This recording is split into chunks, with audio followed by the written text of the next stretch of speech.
and welcome back to the Financially Simple Experience. Years ago, I took a trip, first trip ever, to the Rocky Mountains. Yes, this flatlander from South Georgia who loved to see the ocean and the marshes, whose highest climb at that point was going over a bridge over one of the rivers, went to the Rocky Mountains. I can remember going across the plains, going through South Dakota where it's flat as a pancake, and then seeing for the first time the majestic mountains of Montana, the high snow-capped mountain coverage way off in the distance, miles upon miles away, and yet you could see it. It was breathtaking. We took a detour. We went into Yellowstone, and we got there before daylight. We watched the sun just dance off the mountaintops as it came into view. It was inspiring. I'll never forget that moment. What was interesting, though, is we went to the Rocky Mountains with the mission of going elk hunting, me and a couple of clients. And we hired a guide. Now, this guide was not from the particular mountain range that we were hunting in. No, in fact, he was from Kentucky. So we had not only a couple of flatlanders from the east, we also had a guide from the east. However, this guide had spent decades wandering around this particular mountain range. And so over the following week, we spent countless hours walking up thousands of feet of elevation change and down thousands of feet of elevation change, covering literally miles of ground. And yet, following this guide, the guide would point out that if we go just slightly to the right, there's a canyon that if you get down in there, you can't get out of. You'd have to use some ropes, and it'd be very dangerous. Or he would say, we don't want to go that direction. There's a lot of bears over there, and the bears will end up causing us some problems. Or, the elk are going to be moving around this particular flat, and sure enough, they were. The guide knew everything about the mountain range because he had spent countless time, minutes, hours, days, knowing and understanding the terrain to which he was walking. It's been said that we cannot truly lead somebody until we've been there ourselves. And I don't know about you, but if I'm going to go into some uncharted territory, I want to have somebody who's been there, done that, got the t-shirt, right?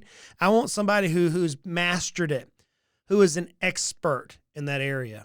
It's been said that if we spend 10,000 hours practicing one thing, we become an expert at that. And I want an expert who's going to help me through my life. Well, yours truly would be considered an expert by many. In fact, many people call me an expert. I've been called an expert witness in court cases.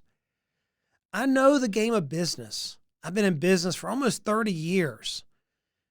Like I said, if you can think about it, I probably have experienced it or have a story to tell you about that particular circumstance. But friends, it's one thing to read about a particular event. It's another thing to go through it. See, before this transaction of me selling my 3 companies, I had already sold 3 businesses. I knew the process. In fact, I wrote the book about this over my left shoulder. For those of you who are watching us on YouTube, I wrote the book, The Ultimate Sale, which is where I talk about the process of selling your business. Now, when I wrote that book, I had no aspirations of selling my business in the year 2022, none whatsoever. When I wrote the book, Your Baby's Ugly, if you had asked me within an 18-month time frame of starting that journey or within 6 months of its release date that I'd be selling my business, I'd say you're crazy. But yet in both of those books that I put my time, my energy, my efforts, and my knowledge into writing, they came true for me. Literally with a stroke of a pen, I went from a highly illiquid asset to a liquid asset with just a stroke of the pen. Now, there's a lot of work that goes into that. And so that's what I want to talk to you today about is lessons that I've even learned. I've gone through selling businesses. I've helped many, many, many business owners buy businesses and sell businesses themselves. But yet, even with this transaction, I'm reminded of some key points that I'd like for you to consider. I'd like for you to consider them because if you think about them from a standpoint of you, the seller of your business, hopefully at some point in the future, you can start preparing yourself and those around you for this activity. I would like for you to think about it from the investor standpoint. How will the investor look at these particular points that we're going to cover?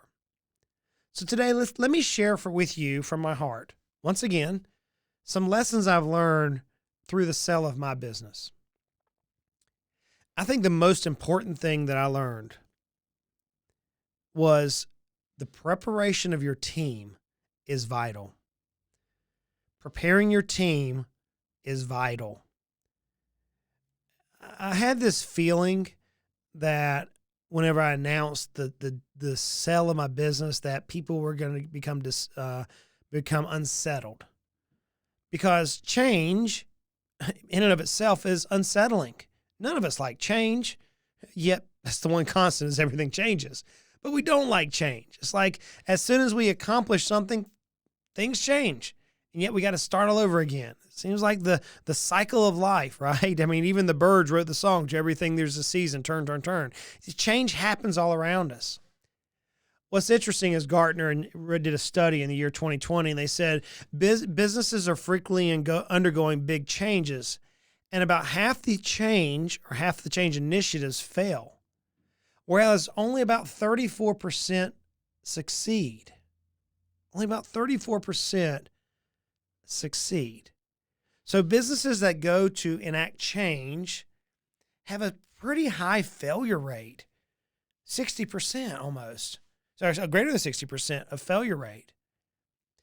So if you know this stat, then we have to think about how our announcement of a retirement, our announcement of a sale, our announcement of an acquisition, our announcement of starting a new division, a new product, a new launch, whatever it may be, your team is going to become unsettled.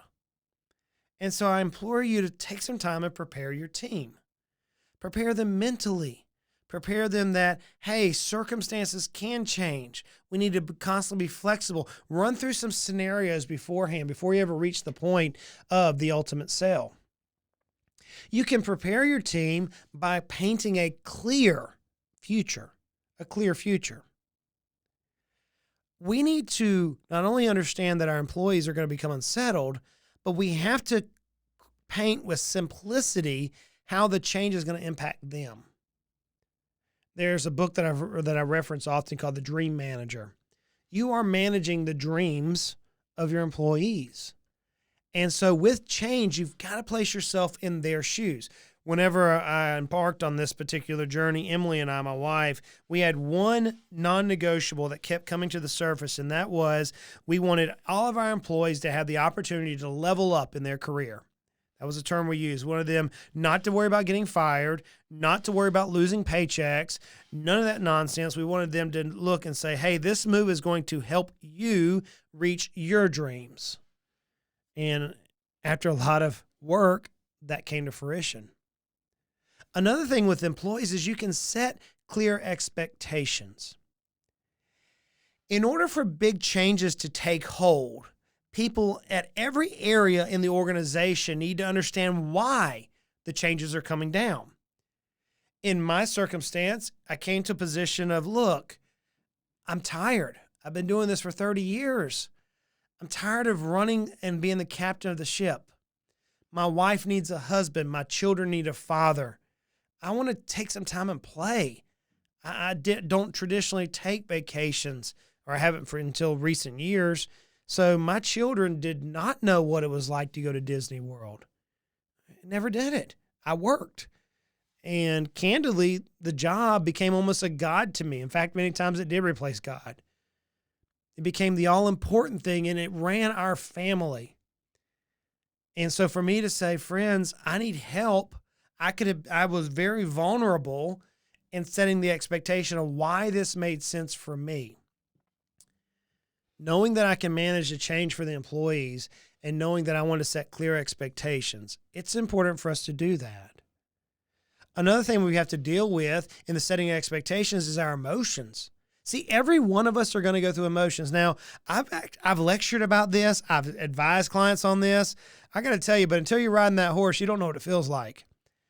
And man, the last 90 days, as of the date I'm recording this, it has been extremely difficult for me emotionally. I mean, this was my baby, friends. everything. I was just sitting in the lobby typing out some notes for a client, and I looked at the piece of furniture there in the lobby, gorgeous piece of furniture that my wife found. And I can remember her texting me when she came across this piece at a furniture store with just glee that she had found the piece that matched perfectly within the office. And in every room, I can see the thought that went into it. Every program, I know the turmoil and the program, the painstaking that I had to think through to make it work.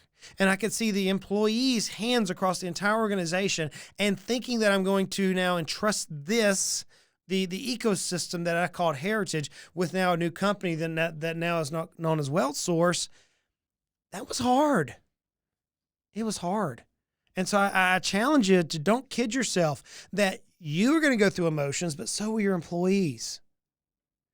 And as they internalize these emotions of the buyer saying, we don't like it the exact way that you're doing that, there may be a better way, emotions are going to come, and then next is our attitude. So we've got to set some clear expectations with our attitude. See, it's been said in the University of Chicago did a study in 2017. They said, if leaders and employees believe that successful change is an unlikely outcome, they tend to regard momentary setbacks as the dead canary in the coal mine of their change initiative. Let me say it my way. If you think you can or you can't, you're right. And as we're going through this change, friends, you as the owner, especially if you're getting ready to sell your business, you have to take some time to consider that team who has been with you, who has fought for you and by your side. You got to take some time to consider them. To me, that was the number one priority, was our team. I hope and I think they felt that. I think they did. I know we certainly sacrificed monetarily for them. My wife and I, we made some concessions monetarily for them. And I would do it again. I would do it again. Here's the mindset that I had going into this particular event. But now there's actually studies which prove my mindset, which I didn't know at the time, is legitimate. I believe that through any type of change initiative, now I'm talking about selling a business, but again, you may be launching a new product suite. You may be launching a new division. You may be launching a new organizational chart. Here's the key. Let your team drive the change. Let your team do it. Let your team be the catalyst. You, the business owner, set the vision, set the direction, set the values, set the tempo, set all those things, and then get out of their way. Gartner, in their 2020 study, stated this.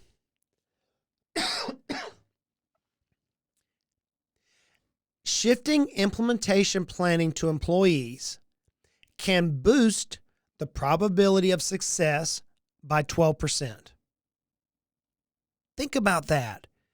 You and me, the business owners, by just getting out of the way, boost the probability of success by 12%. Now, whenever I read that study as I was preparing for the show, I thought to myself, well, why is that? Why is that? I've said this before, and I'll say it until probably the day I die, that there's not a one of us who wakes up in the morning and says, man, I'm going to figure out how to slack today. I'm going to figure out how to steal something today, how to steal time from my boss or my friends. No, we don't do that. We genuinely, as humans, the vast majority, granted there's always the exception, but the vast majority of us get up in the morning and we say we're going to do something. We're going to do our best because we have this certain air of pride about us. Friends, your employees ultimately do not want a dictator. They want a coach. They want a cheerleader. They want to bring their best to accomplish the vision, the mission, the values that they've aligned themselves with. So as you go into change, whether it be a business sale like I just experienced, a new product launch, prepare your team. Prepare your team. Think about them first and foremost. The second thing, which you may automatically recognize, is prepare your customers. Hey, guess what? Change is unsettling. 1/3 of customers say they would consider switching companies after just one instance of bad customer service. 1/3. It's because change is unsettling for customers. So you've got to over communicate with your customers. You got to let them know what's going on, why, how does it impact them. I can remember sitting down, writing out every single question I could anticipate a customer would have and writing out pre-populated answers for them, sitting with the team and role-playing, saying, okay, if they ask this question, here's how we're going to respond. You've got to over communicate with your customers. See, I have this belief, and there's many studies which I believe can prove this, that if your customer is with you, if they've engaged you for your service, they want to see you succeed as well. I love Bass Pro Shop. I talk about them often.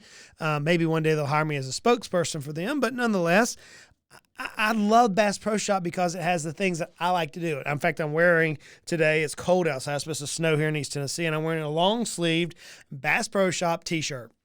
It's a button-down shirt. It's comfy. I like Bass Pro Shop. I think it was $7. So, I mean, hey, it's a good price. It's a good quality. I can work in the yard. I can wear it to do podcast in. But I want Bass Pro Shop to succeed. I want them to be around so that I can take grandkids one day to see the aquariums and all the animals and everything in their store. I want to reminisce with my grandkids. I think our customers want to see us succeed as well. In order for the customers to align with us, though, we have to communicate consistently. But here's the key. We have to communicate in the method the customer desires. You have to know your customers. We had some customers that I knew I was going to have to personally talk to them. I knew them. I know them. I've been working with them for over a decade. We have other customers that we could have put it just on social media, and we did. We had other customers that we had to send emails to or text messages to. We had to communicate to the customer in the method to which they wanted to be communicated with. Ameo, A-M-E-Y-O, did a study that said 57% of customers would rather companies contact them via digital media, such as email or social media, rather than a voice-based customer support. In other words, they don't want to have to call in and talk to a 1-800 number. They want to give them what they need to know. They're living a busy life. They're already working with you, and they trust you. In our particular company, we had to have every single client sign some sort of a form. Every single client.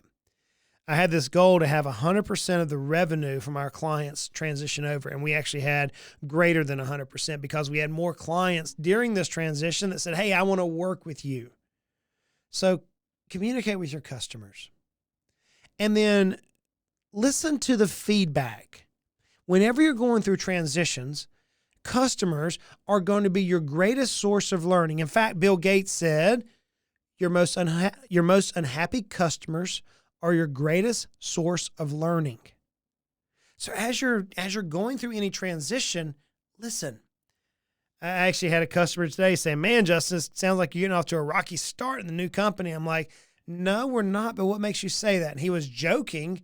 And so I had to listen to him. He's like, no, I don't have anything to base that off of. Man, you guys have done great. Just the communication that you've had, the process has been outstanding. So my second tip for you is whenever you go through major events, listen, communicate with your customers and overly communicate. The third is this. Watch your attitude. Watch your attitude. Attitude equals success. I did 2 podcasts on that back a couple weeks ago because it was me. You see, you, the owner, you're under a microscope. You're being examined consistently by the buyer, by your team, by clients, by family, by friends. Everybody is watching you. The minute that change comes about, you become a spotlight fixture. It's like you're in a dark room and only the light is on you and what you're trying to accomplish. See, change is hard. Many people will never, ever, ever choose to launch out into the deep and take on some risk to enact change. Many people don't. Many will just stay in their comfort zone with the fear of failure. But not us. We're business owners, right? I mean, we fall on our face every single day and we get up and we laugh about it, wipe the blood from our nose, and we move on. But whenever you go into change, the thing I learned about through this whole experience is attitude. Man, Man, your attitude is key. Friends, I got to tell you, I was exhausted. Our team was exhausted. We put in 90 hard days, 90 painstaking days. It was crazy. And several times I had to have my attitude checked, candidly, by the buyer, literally, by the team, by clients, and by friends and family. And candidly, we had to check the buyer, and we had to check the team and clients and friends, because whenever you go into change, it's tough. That's the first thing I would say is check your attitude. Another thing in your attitude is just go ahead and be ready for some extra negotiations. Okay, so you come up with a deal, you sign your LOI, letter of intent, you go through your definitive docs, you sign your documents, everything's set to go, and something is going to happen. It happened in my case.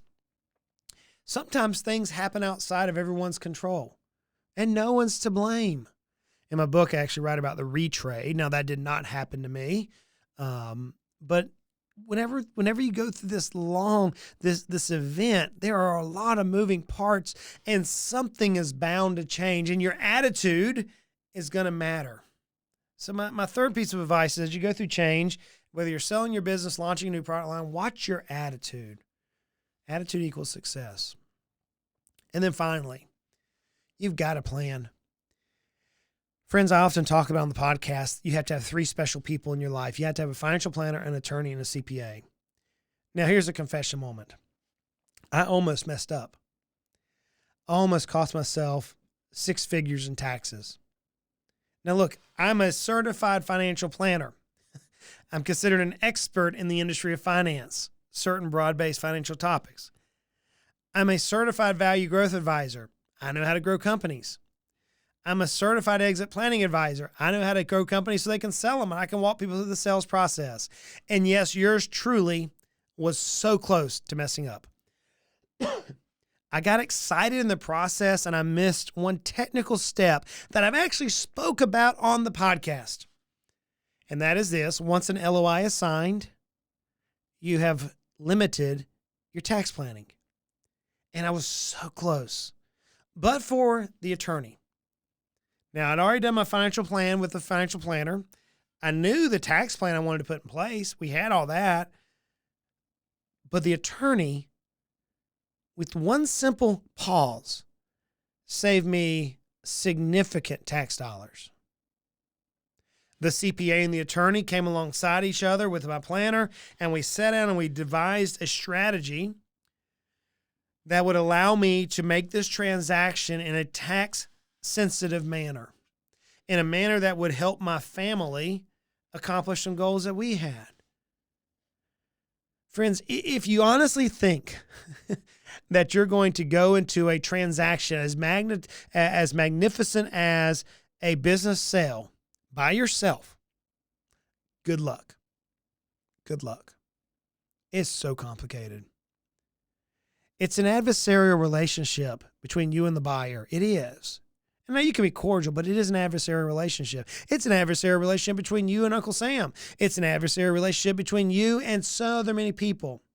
You have got to, before you ever get to even the time where you're considering selling your business, you have to have everything lined up. I often talk about how planning is vital for us as business owners. 75%, according to the Exit Planning Institute, of business owners have never done a personal financial plan. Shame on you. Because if you've never done a personal financial plan, chances are you've never even done a written strategic plan for your business. And I can tell you, if you haven't done either one of those, that your business is not valued at the best-in-class valuation. I can tell you that. Without even looking at your business, I can tell you that. Because planning uncovers holes. So friends, 4 things that I learned through this process is, number 1, you've got to prepare your team. Number 2, you got to prepare your clients, your customers. Your attitude, man, it's going to matter. Your attitude is key. And planning is vital. So let me ask you, what do you have on the horizon for your business? Big changes? Change is certain. Are you preparing? Do you need help? If you need help, reach out to us. We have a team of dedicated professionals who can help you. Until next time, friends, Go out and make it a great day.